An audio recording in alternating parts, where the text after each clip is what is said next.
this video will be going to present to you our report in more creative and interesting way. We know that this topic should be properly addressed to every learner so that they will be aware of what the real world has. We know how hectic to face and live in this dreaming world, whereas we've been through the trials and tribulations before we obtain the dream. Now, I and my co-reporters will be going to enlighten you with regard to this topic. Everybody, let us learn and watch the video. The teachers, tutors, to students.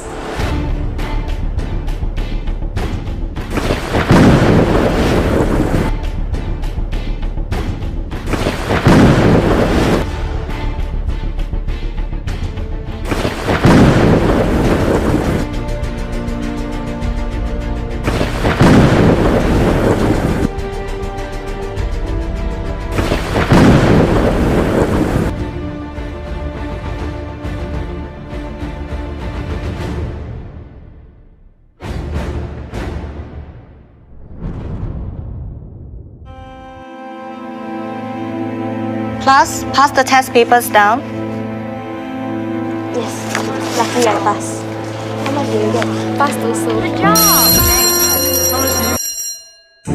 Dear students, recently I have seen lots of social media posts about students wanting to hear, okay lang bumagsak anak, huwag mong i-pressure ang sarili. Ma, sorry po. Bumagsak po yung grado ko, di po kasi ako pumasa sa exam. Okay lang yan anak, huwag mong i-pressure ang sarili mo. Huwag mong i-pressure ang sarili. But let me tell you this, the real world doesn't work that way. Doctors and nurses cannot say, okay lang magkamali, ang mahalaga natuto. If a patient died because of wrong diagnosis, they cannot feel because the life of the people is at stake. Even a police officer cannot say the same way if they imprisoned and killed an innocent man. Dad, wag! Nag-uugas lang yun ng blood! Bakit mo binaran? Mawalang iya kayo! They can feel because they are the ones responsible for our security. Also, a public transportation drivers cannot just say, nagkamali lang ng ikot if they bump to a car. Teachers must not also fail because the future of their students lies in their hands. They must not teach business opinion but only a vital facts. Or even a chef of your favorite resto and even the waitresses cannot fail because you might not enjoy your food or get sick from the food. You will be fired from your job if your motto is okay na yan, pasado na yan.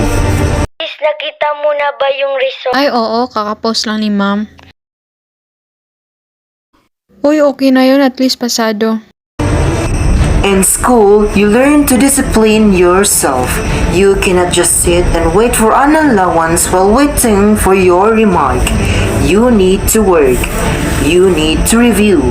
You need to do your projects and pass them on time. When you get a job which is only a few years from now, you cannot just sit and wait for your paycheck. You have to work hard and that is required. Unlike in school, where your teachers call your parents for a failing grade, your boss doesn't have to call them before you get fired if you fail to do your job right. While it is true that grades don't reflect what you know, but it reflects the quality of your effort that you put on the job. It's not true that your grades are not everything. Because if you look for a job, the first thing that employers look at are your grades. You can't tell them that your grades don't reflect what you have learned or your ability. They will never believe you because they do. You say you're not challenged every time you hear harsh words from your parents or your teachers. Maybe it is not because you're not challenged, but it's because you're not just up for the challenges. The world is tough and cruel. So if you cannot handle the pressures of school, how can you even handle the pressures of the real world? And this is a word of advice.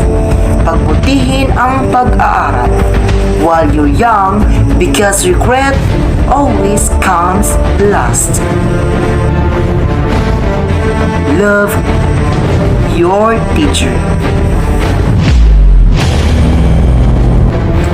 And the next video that you're going to watch is the 15 realizations in college to be presented to you by my co-reporters.